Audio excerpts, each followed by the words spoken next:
Troublante coïncidence, c'est à Rieux-Volvestre que vit Sonia Rieux.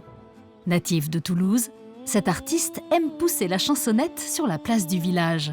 Nous sommes deux drôles. Son amie Marion, guide à l'office du tourisme, n'est jamais loin. Et les deux complices vous proposent une truculente balade à la découverte des trésors cachés de leur village.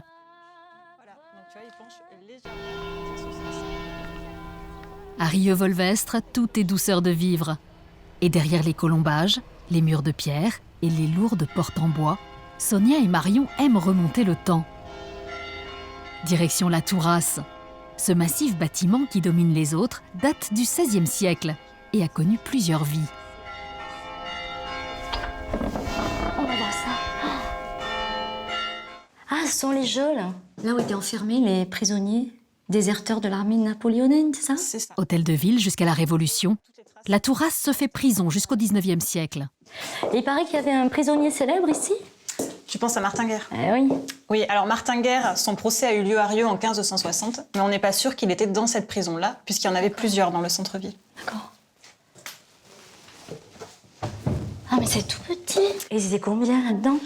On n'a aucune idée de combien ils pouvaient être. Ils étaient nombreux, puisqu'il y en avait aussi dans les couloirs. Ah ouais, d'accord. Et là, ce sont des graffitis. Ce sont des dessins qui ont été faits par les prisonniers qui étaient dans la geôle. Ce sont des chevaux. Ce sont des chevaux, et dessus, tu as un soldat avec le fusil, et il y en a tout un pan, en fait. Ils en ont fait plusieurs. Ouais. Et là, cette chaîne, mais il ne devait pas s'amuser tous les jours. Si la visite de la Tourasse donne froid dans le dos, la promenade sur le pont Lajoux qui enjambe la Rise et mène à la cathédrale Sainte-Marie est plus bucolique. Est-ce que tu sais, Sonia, combien il y a de cathédrales en Haute-Garonne? Il y en a 3. Oui, il n'y a que 3 cathédrales en Haute-Garonne. Et la particularité de la nôtre, c'est qu'elle a les pieds dans l'eau, dans la Rise, depuis sa fondation au XIVe siècle. Et le clocher penche. Ah oui, c'est pas la tour de Pise encore, mais il penche légèrement, justement parce que la cathédrale a ses pieds dans la rivière et que depuis 700 ans, le terrain a quand même légèrement bougé. Et forcément, le clocher penche avec. C'est une église fortifiée. Alors la cathédrale est fortifiée, oui, parce que c'est propre au style gothique méridional, qui avait un style aussi défensif. Et surtout à Rieux, où la cathédrale est à l'entrée de la ville, où elle avait un rôle dans la protection de la cité. On va monter au clocher? Oui, mais pas tout de suite. Je voudrais te montrer 2-3 choses dans la cathédrale qui valent quand même le détour. Ah oui. Qui dit évêque, chanoine, dit trésor. Et oui, nous avons un trésor épiscopal dans la cathédrale. Dans des armoires classées du XIVe, la cathédrale Sainte-Marie abrite une collection exceptionnelle d'ornements liturgiques, ainsi qu'un incroyable buste reliquaire.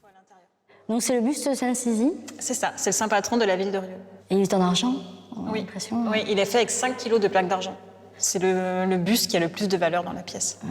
Il a été volé une fois, non? Il a été volé, mais officiellement, à la Révolution française pour être fondu et envoyé à l'Hôtel des Monnaies. C'était la loi après la Révolution française. Sauf que les habitants y étaient tellement attachés qu'ils ont racheté ce buste à l'État pour le récupérer. Et le revoilà à Rieux-Volvestre. Après, je vais te montrer le plus beau meuble de la salle. Autre merveille, un chappier à tiroir pivotant, où sont conservés les vêtements brodés des évêques. Il faut savoir qu'il fallait préserver les vêtements le mieux possible. On ne pouvait pas les laver comme aujourd'hui. La centrale vapeur, ça n'existait pas. Oui, c'est du fil d'or. Voilà, c'est du fil d'or. Donc il fallait vraiment mettre le vêtement entièrement à plat pour éviter qu'il ne se froisse ou qu'il ne se déchire. C'est de la soie, c'est de l'or, c'est des pierres, comme tu as ici. Oui. Et on en conserve une dans chaque tiroir. C'est vraiment la forme du vêtement. Un dressing à l'envers. Allez, on y va. Et c'est parti pour l'aventure. Oula. C'est de l'escalade, on change d'ambiance. Autre joyau de cette cathédrale, son clocher du XIVe siècle qui pointe à 43 mètres de haut. C'est vraiment les coulisses de la cathédrale où personne ne va. Le domaine des chauves-souris.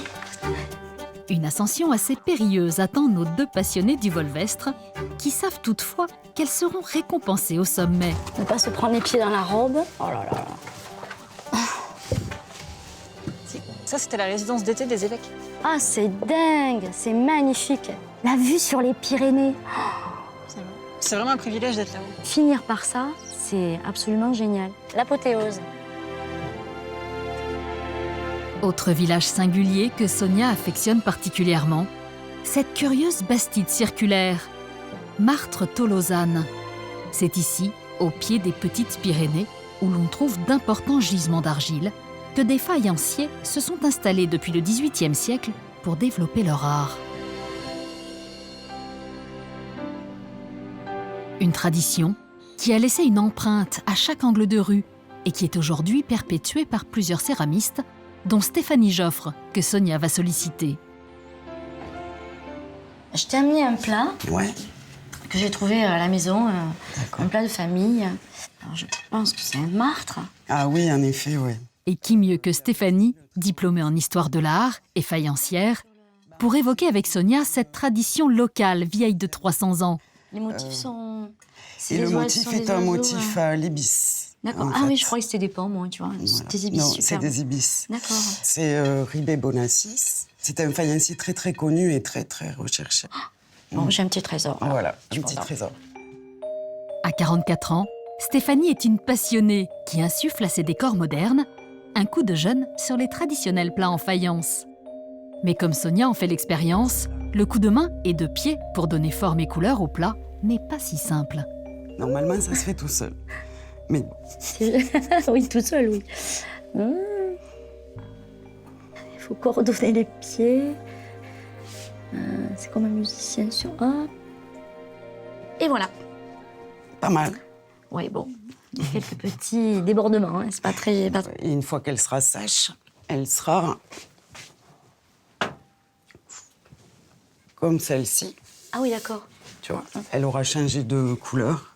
D'accord. Ah oui, effectivement, oui. Ça s'éclaircit. Voilà, ça s'éclaircit et c'est très très fragile. Donc une fois sèche, on va la cuire à 1030 degrés. Et quand la pièce sortira, on aura un biscuit. Parce qu'on va le recuire 2 fois. Biscuit. Biscuit. Ah ben voilà. Allez, on y va. Après une première cuisson et un émaillage, nos 2 faïencières passent à la phase décorative, qui requiert tout autant de dextérité. J'ai fait un pâté. Ah, il y a trop d'eau. Faut que j'aille. Ah oui, tu vas vite. Tu t'en sors pas trop mal. C'est pas tout à fait le même, hein. Ouais, tu te sers de l'épaisseur du pinceau. À Martre, ne manquez pas de vous arrêter comme Sonia dans l'atelier de Stéphanie. Vous en ressortirez à coup sûr avec un autre regard sur la faïencerie.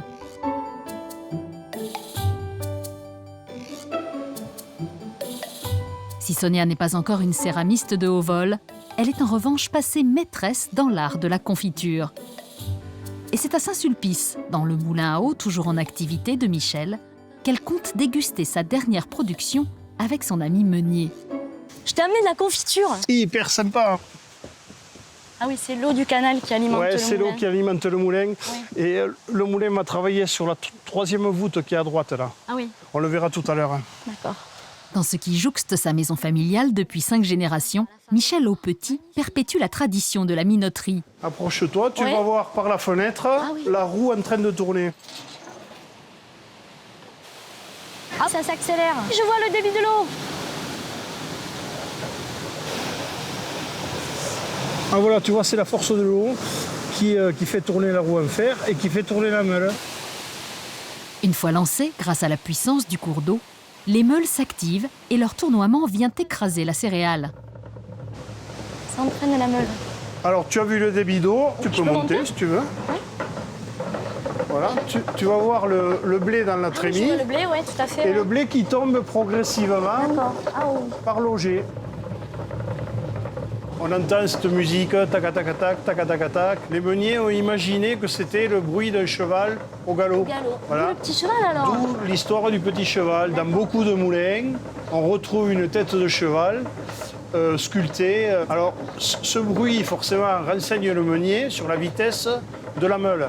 D'accord. Ah oui. Si la meule va trop vite ou trop lentement, c'est qu'il y a un problème. D'accord. Ce bruit de cheval au galop a également rythmé les jeunes années de Michel, pour qui le moulin était surtout un lieu de récréation. Moi, je joue à Tarzan avec cette corde. Fallait pas te rater je quand sautais même, hein. de meule à meule. C'était mon terrain de jeu, quoi. Pour Michel, le moulin des Bures a des parfums d'enfance.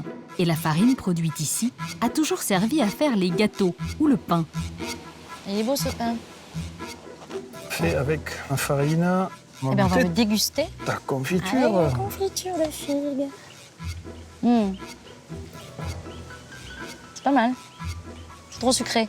Non, Non, il manque un peu de sel. non, Sur ton pain, il y a beaucoup d'authenticité, on va dire. C'est ce qui fait la richesse un petit peu de notre Volvestre chéri. C'est ça. De notre terroir. Soulagement pour la confiture maison de Sonia, qui passe haut la main le test du meunier.